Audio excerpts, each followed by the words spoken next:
Welcome, everybody, to the lunch hour from KUAF, brought to you by Georgia's Majestic Lounge.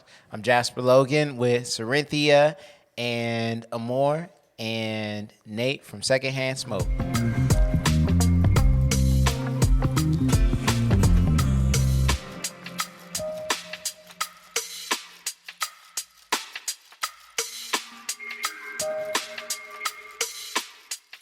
I'm gonna just start this conversation off and get the ball rolling. First, Nate, I want to talk to you. I was driving to Springdale and I saw you in a billboard with a bunch of other people. Can you tell me how all of that came about? It's an award show coming up, and just community stuff. Um, it's been so many people doing so many great things, and without a lot of acknowledgement. We're getting a chance to acknowledge people uh, that really just pour into this community, and weird thing that got me on there is really bizarre. Why do you feel like it's bizarre? I didn't start for that. I started to just help. We started with $1,000 during the pandemic, and said whatever this does is gonna get. Let's see how this pans out. And it was amazing the way this community just. I mean, it just got together and started pouring in and pouring in and pouring in, and it turned into an entire movement.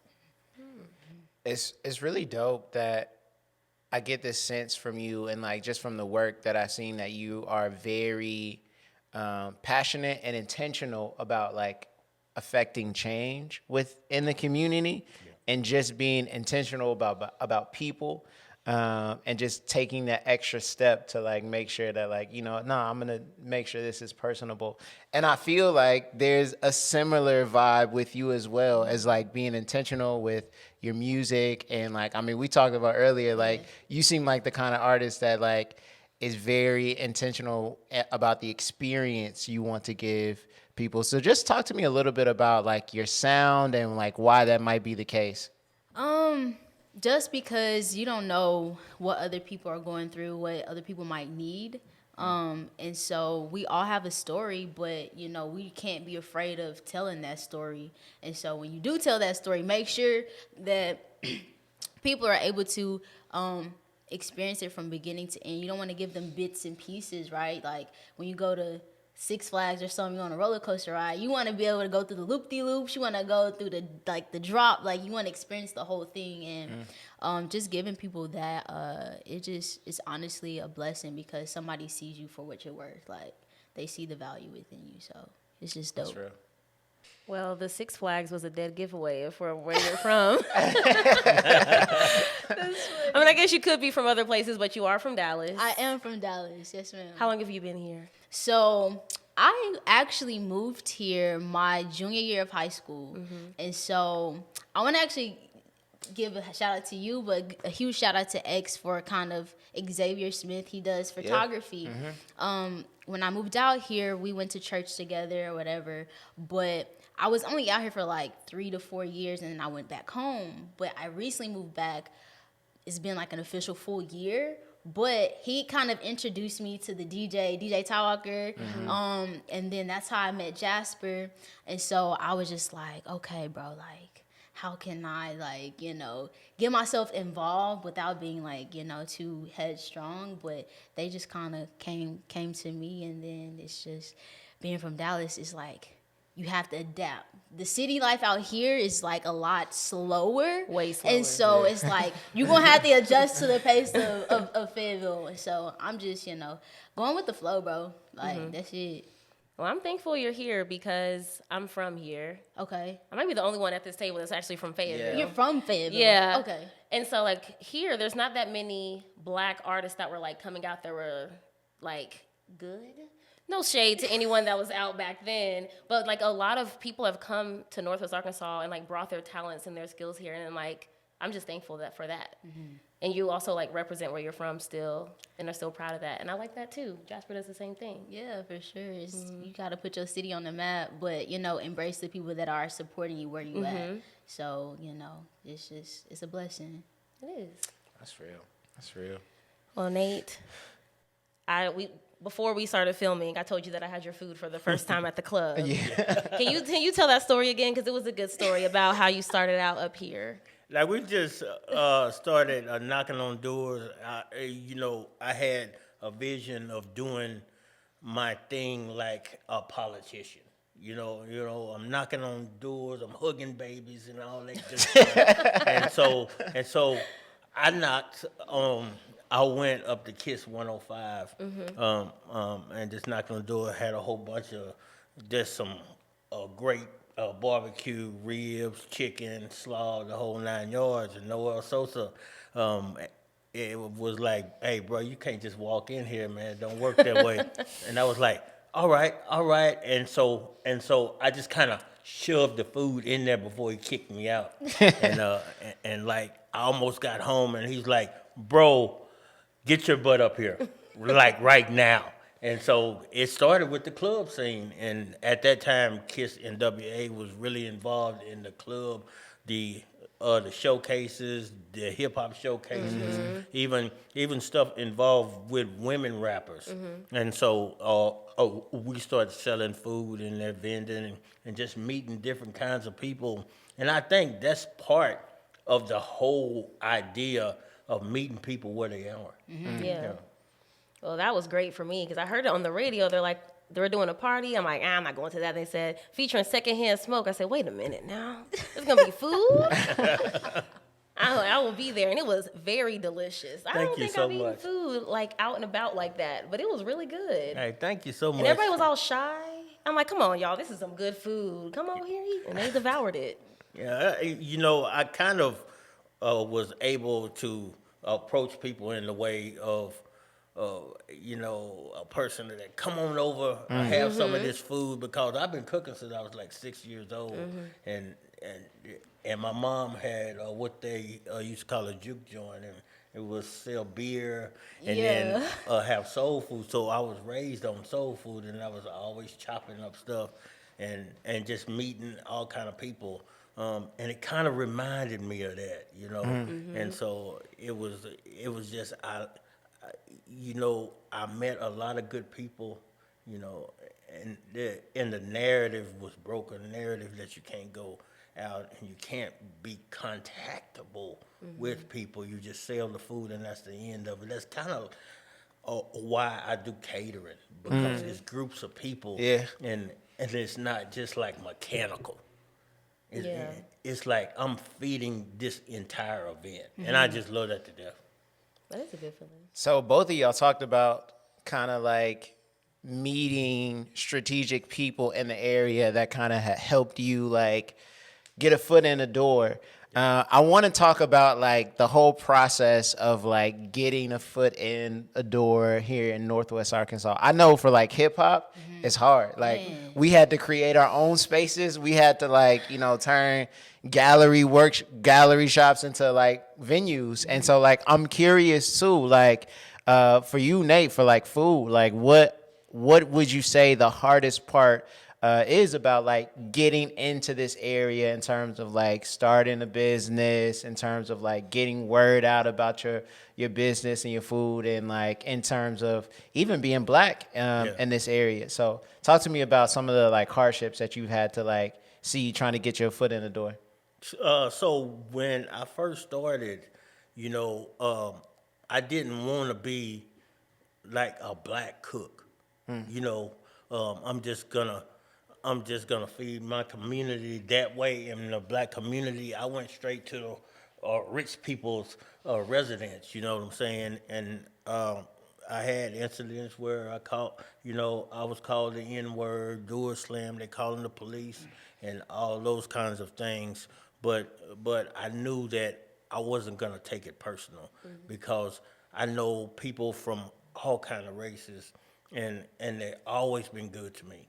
Always been good to me. So you can't just brush with that broad brush. You know what I'm saying? Paint with that broad brush, and so we kept on doing it. And I was like at the end of my rope, just getting really frustrated, and it was this big campaign event, and somebody canceled. Thank God. And then I came. The organizer said, "Hey Nate, you want to do this? It don't pay no money." I was like, "Huh?" It don't pay no money. I was like, inside my head, I remember what somebody said, you got to invest in yourself. And so I did that, and people just loved it.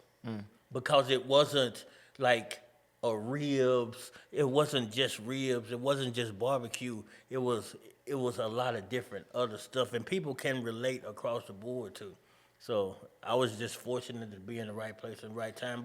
But you always want to be challenged. You can't grow in a comfortable place. It's impossible. Yes, sir. It's So you sort of took those hardships, that like uncomfortableness, and it kind of like made you like stronger, made you keep believing in yourself, and made you like dig in and be like, all right, nah, like I gotta get this done. I think we got a tendency of just staying within our comfort zone. Yeah. Like, I see that from a lot of businesses, especially black businesses. They do business with people they know. Yeah. Yeah. You know, and a lot of times it can work to your detriment. So I tried to go outside of that. If I didn't get 100 no's, then I wasn't working hard enough. You know, so I wanted to get all of that. And I started getting calls, and people started saying, this guy doesn't give up, you know, and I want you to see where I come from, you know. And my mom used to cook for everybody, the church, white people, soul food, and she said, you can't be a one-trick pony. And I've always prided myself in not being one, and she was like the worst judge in the world. And she not only would throw out my meals, she would throw them at me. Like, man, I'm talking about like messed up grits. I'm like, oh my God, I'm in a blues song. You know what I'm saying? Mama Dukes. So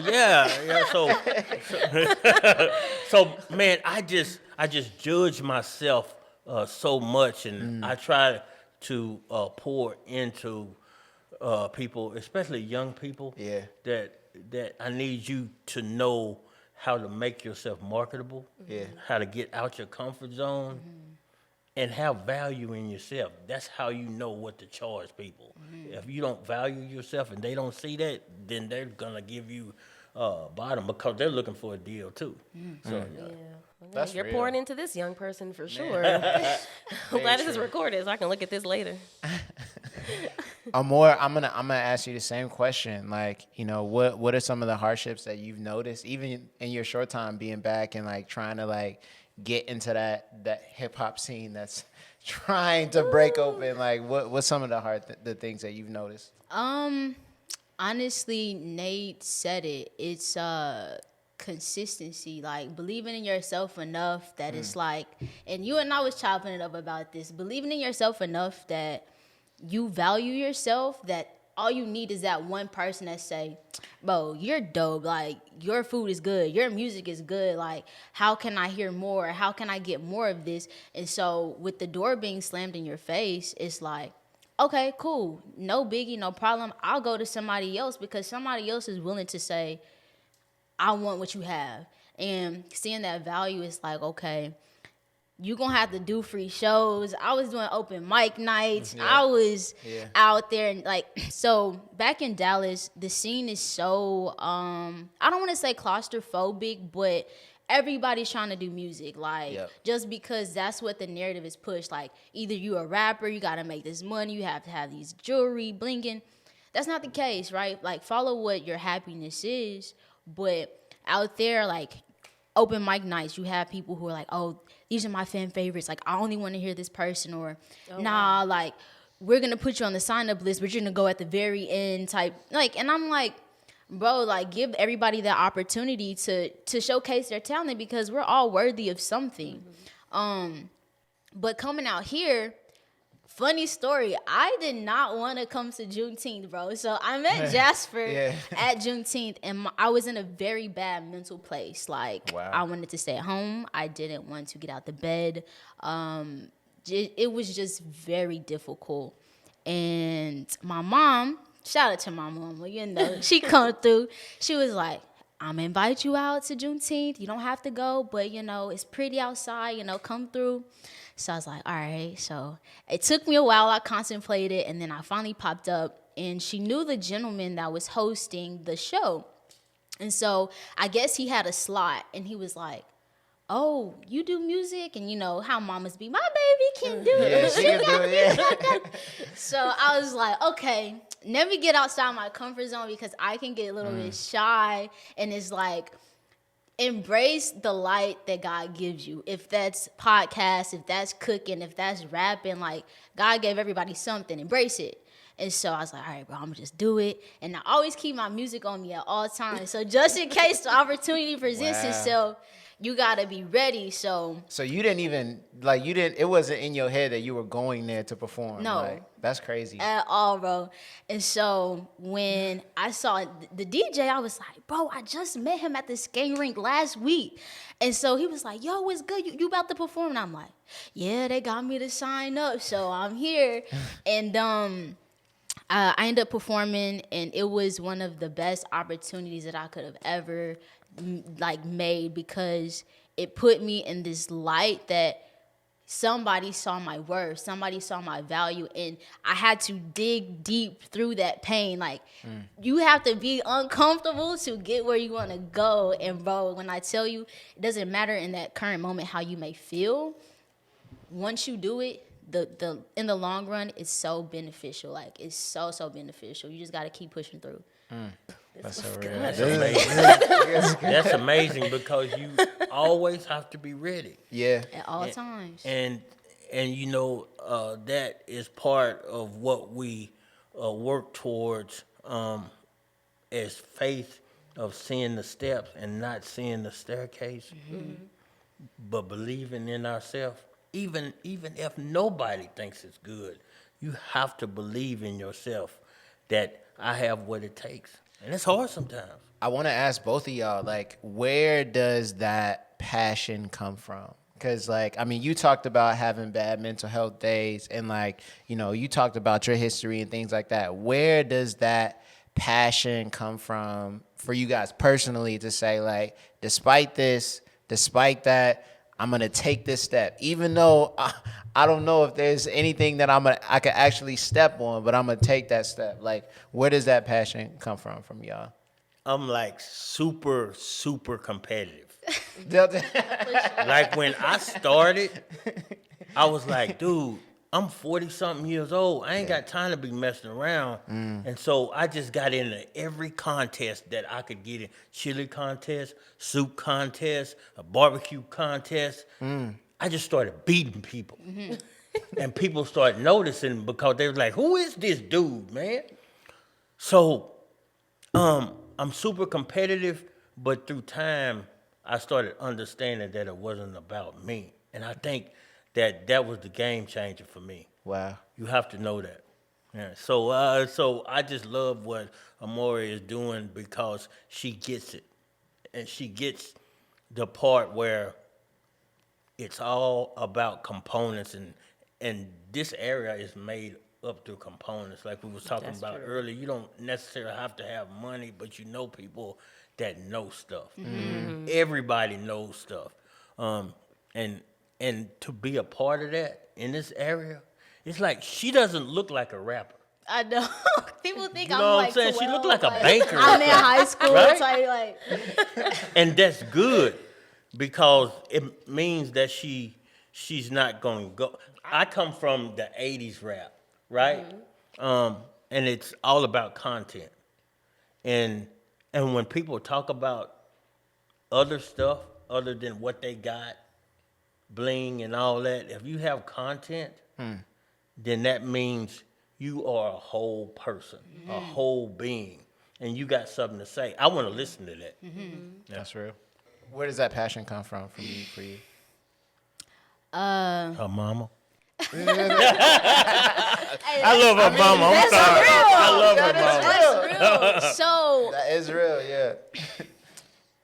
okay, so because we all, are black, y'all can relate to this. So our families had to, and not saying anybody else didn't have to get out the mud, but like we had to get it out the mud. And so my mom, she's from Louisiana, but the city's so small that like you walk down the street, they know this person, you know this person. Like, it's just such a small town. And my family, majority of them still live there. But my mom was like, nah, I got to get out. I got to go do something for myself, for my kids. Like, there's more out there.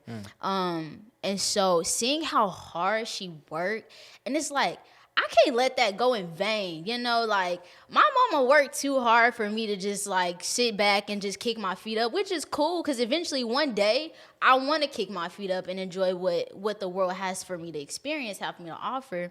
But that passion just comes from knowing your worth and knowing that you're not doing for yourself, because I could be saving somebody's life just off of talking about mental health. I was afraid to tell my story just because I'm like, bro, this is so embarrassing. Like, what? Like, who's going through this? You're never alone in your journey. Like, that's real. Somebody's always going through something similar to you. But you have to hustle. Like, hustling is really just that street etiquette, like, regardless if it's like doing free open mic shows or doing volunteer work and not even trying to get something back, right? The thing is, people want is, I need to do this for you so I can get something in return. Nah, bro, like, how can I help you? How can I be of assistance to let you know that, bro, you are something, bro? Like, I see you, you see me, and we see each other, so we're going to help each other flourish. And if you're not surrounding yourself with people like that, you need to reevaluate your circle. But that purpose and that passion comes from seeing individuals like yourselves setting the tone. Like, you just got to be around people like that. Just keep pushing yourself.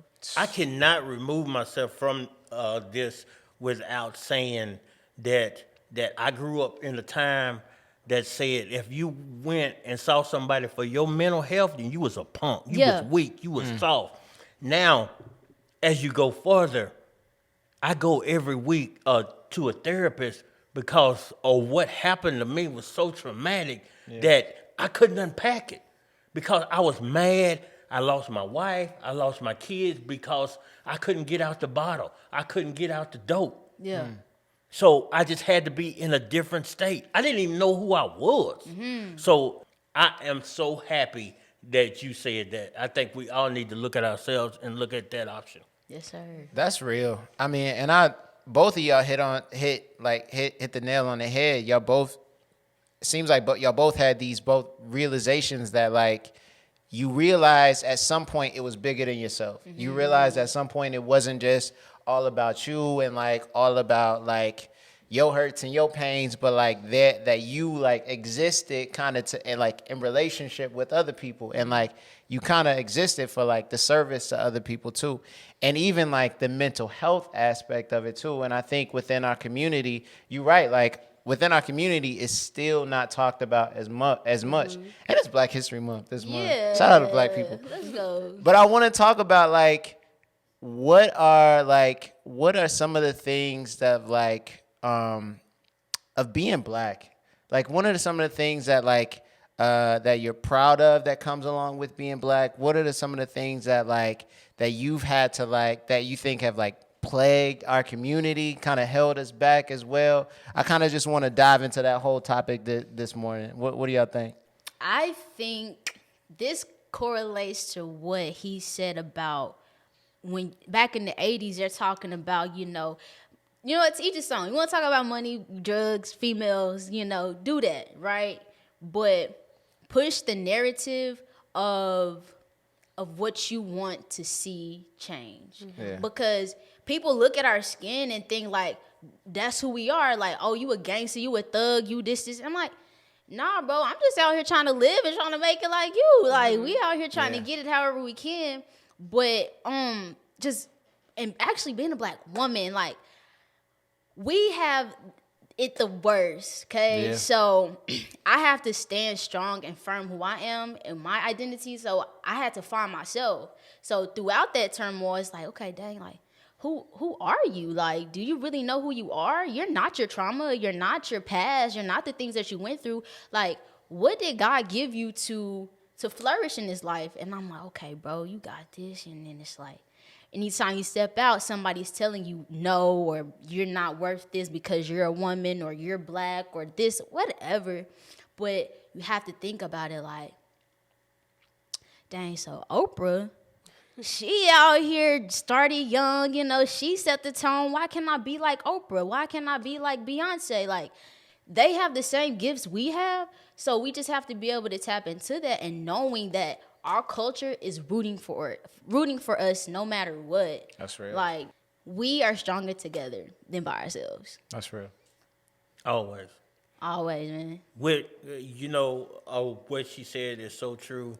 You know, I surround myself with black women through my organization and through my business. You know, they keep me going. They keep me in check sometimes. The most disrespected group in America. It's not even debatable. So all I got is daughters. I got 3 daughters. You dig? So I can't. When I hear that. You know, rappers talk about B and H or whatever, you know, it's disheartening to me. And this has come from a person that was immersed in hip hop, that said it a million at a time, but God seen fit that all I had was daughters. You know, what happens to us is above us. And I was like, man, I got to represent, always say something supportive for the black woman.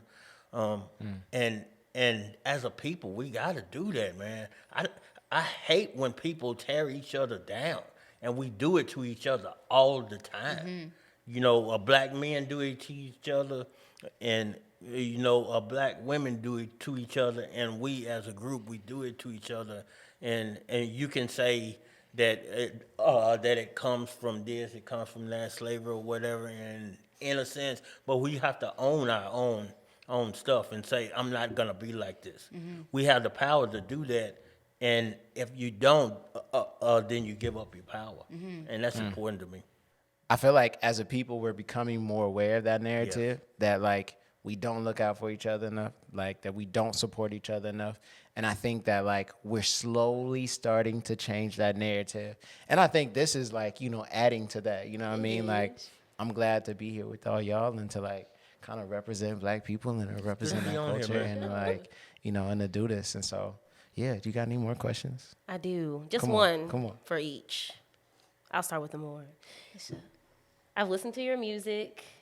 I've listened to it since September. So that's been really cool. Okay. And I have a way that I would describe it, but I want to know how you would describe your own music. For someone that, you know, is wanting to listen. I like that. I call myself, and this is something that, like, between me and myself, like, when I look in the mirror, like, I'm like, bro, you the trifecta, bro. You got this. Like, so I rap, I sing, and I'm a poet. And so I would describe my music as a fresh sound. It's melodic, but it gives you where you want to move your body, but also it makes you think, you know. It's like, okay, like, how can I process this differently? Like you said, like, I'm not showing my body to get you to listen to me. Like, intellectually, you're going to hear me and you're going to see me, regardless if you want to or not. I don't have to show you my goodies to get my point and my message across. But my sound is fun, it's fresh, it's new. If you can compare it to anything, and I do not like to compare because we're all our own person, I really feel like I'm a mixture of like Erica with Lauren, but also with a little bit of like Queen Latifah, because you get that rough, like, that UNITY, you know, so it's so it's fun. It's just fun and refreshing to make music that we can inspire each other with our words that we're saying when we're singing songs. Okay, and Nate, you mentioned you're not a one-trick pony, but I've had your barbecue, but you've done different competitions and things in different categories. So how would you describe your style of cooking? I would say it's what traditional barbecue and the progressiveness of healthy food meat.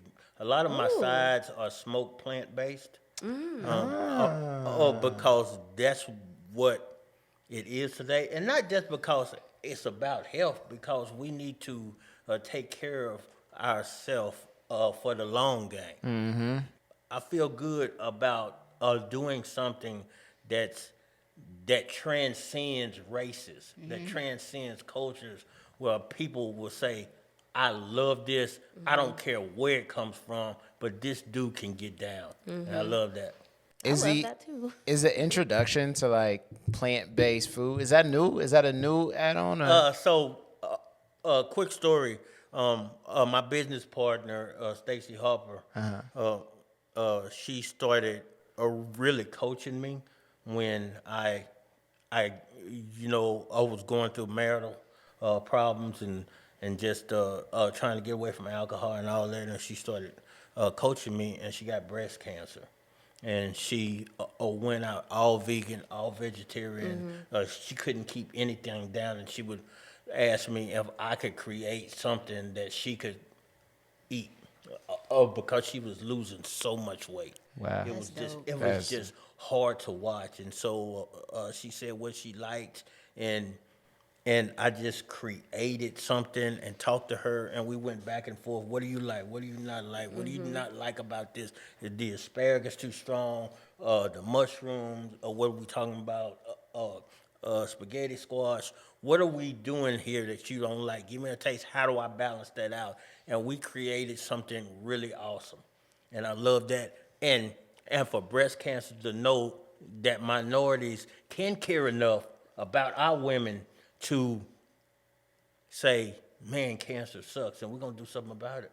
So I would say that, yeah. And I'm weird like that. I was just talking earlier about I will literally walk away from somebody when they give me an idea, like it's seriously a house moment. You know what I mean? Yeah. But if we can do that, and there's so many people that need that, because breast cancer is crazy right now. If we can just help people still do the traditional stuff, I do a mean brisket, ribs, and all that stuff, but still take care of people on the back end, because I think we go through things for a reason and not for us. That's real, man. Yeah, that's beautiful. I know y'all said you're not your past and your trauma and your pains, but that has definitely shaped the products that you're giving us today and has really pushed y'all forward. And I'm thankful. I mean, not that you went through stuff, but that you were able to take it and use it and push not just yourself forward, but your family in multiple communities. Yeah. Because you're touching people that you've never met. We just met, and I've had your food years ago. That's crazy. So- I want to hear her music and her sound, because I love creative art, whatever that art is. Yeah. And and the poetry and what she feels as a woman, I gotta hear that, man. Well, I'm glad you mentioned it, because y'all can catch all of this. You'll get great food from Nate, great music from Amor, February 18th, live at KUAF offices. This is a lunch hour. I want to thank our guests for coming today, Amor and Nate. I want to thank Cyrinthia for hosting with me. It's been a pleasure. And again, this is the lunch hour from KUAF, brought to you by Georgia's Majestic Lounge. And I'm Jasper, and we signing off. Peace. It's real. You really are what you eat.